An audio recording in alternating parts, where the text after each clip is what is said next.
Hello po, it's me again, Miss B, a shock survivor. So for today's video po, I just wanna share my neck exercise na kung saan ay para po ma-improve po natin yung ating pagkahilo. Ayan. So, at the same time po, para kasi sa mga kapwa natin shock survivor na medyo hirap po na bumali yung muka dun sa kaliwa or sa kanan, yung ganito, parang ganyan. Kasi dati po, yan, medyo hirap po talaga ako magawa niyan, so kaya gumawa niyan. So kailangan ko po yung exercise ko po. Ayan, so isa po yung sa mga exercise ko, so umpisahan po natin. Ayan, so ganyan, dahan-dahan lang po, para di ko yung masyadong mahilo, up and down. Ayan, so bilang tayo po at least mga 10 ganito. 3, 4, 5, 6, 7, 8, 9, 10. Ayan, so pag-share niyo po itong video ko para makatulong din po sa mga kapwa natin shock survivor. So pangalawa is yung ganyan, kanan, kaliwa. 2, 3,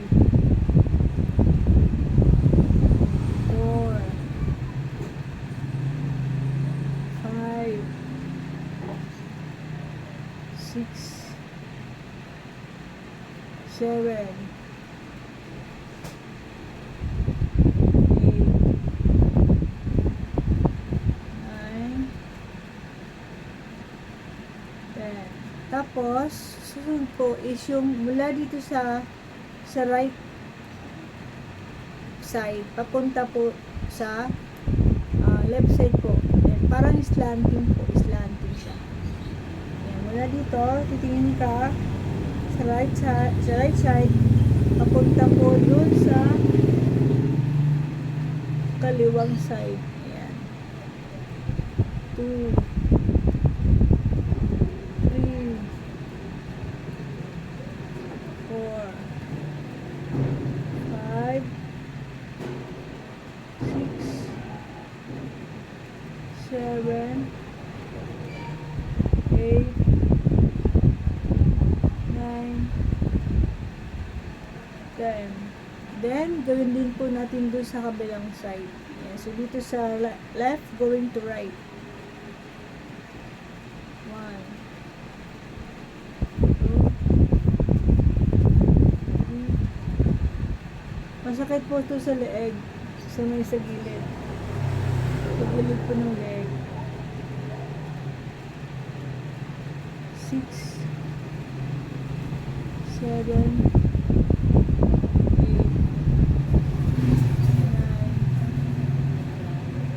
10. Ayan. So, natapos na po natin yung leg exercise natin. Ayan. So, yung pinakalas po is yung papaikutin nyo po yung yung pinakalas po. Pero, depende na po sa inyo kung kaya nyo po itong gawin. Kung medyo nahihilo po kayo, ayan, konti lang po ang gawin po ninyo. Tapos counterclockwise.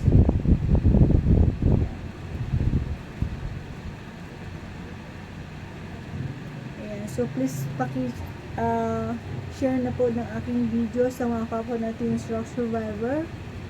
Ayan, sa messenger, sa GC po ninyo para makatulong po sa iba po natin kapwa natin shock survivor. Again, it's me again, Miss B. Please like, share, and follow for more. Thank you for watching.